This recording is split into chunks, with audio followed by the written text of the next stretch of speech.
The fire crackled like it was chewing on dry bones.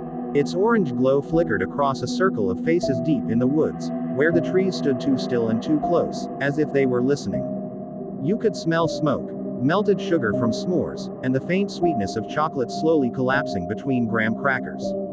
Someone laughed nervously while turning a stick over the flames, trying too hard to act normal.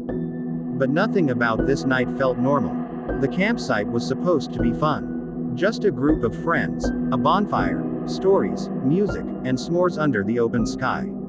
That's what they had planned. But then the forest went quiet. Even the insects stopped. No crickets. No owls. Not even the wind in the leaves.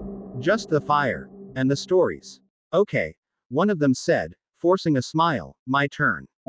He leaned forward, shadows crawling up his face like something alive. The fire popped sharply, making everyone flinch. There's a stretch of road about 10 kilometers from here, he began.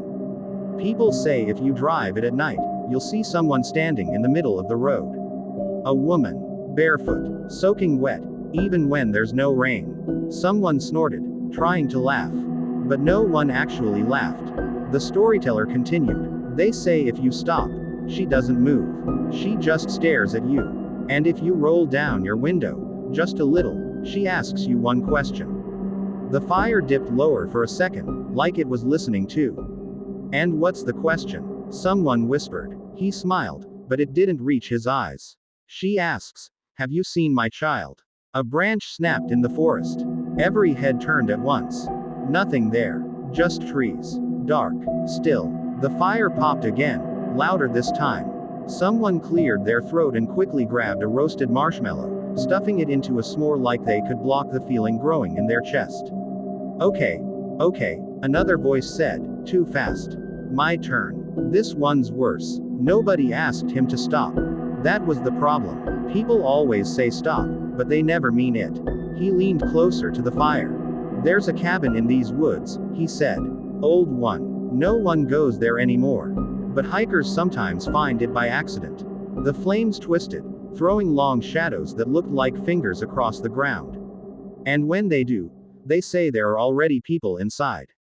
A nervous laugh escaped someone, but it died halfway out. They say you can hear them talking, cooking, living, like it's normal. He paused. But when you look through the window, silence stretched. The people inside are all facing the door. Waiting, smiling, like they've been waiting for you specifically. The forest felt closer now.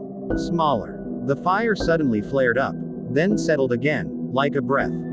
Someone dropped their s'more stick. It clattered too loudly against a rock. No one moved to pick it up. Then, from the edge of the circle, a girl spoke softly. I don't like this one. Her voice was barely above the fire's crackle. But then she added, there's one more story. My grandmother told me. No one had heard her grandmother mentioned before. Still, no one stopped her.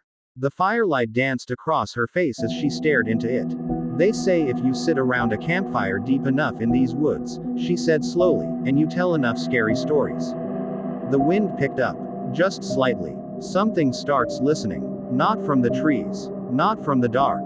Her eyes lifted. From behind you. No one turned. No one dared. The fire suddenly dimmed, like it was being smothered by invisible hands. Ignore it, she whispered. That's what you're supposed to do. Because the moment you turn around, a marshmallow stick fell into the fire. No one saw who dropped it. It knows you can hear it too. A long silence. Too long. Then, a soft sound. Not from the forest. Not from the fire. From just behind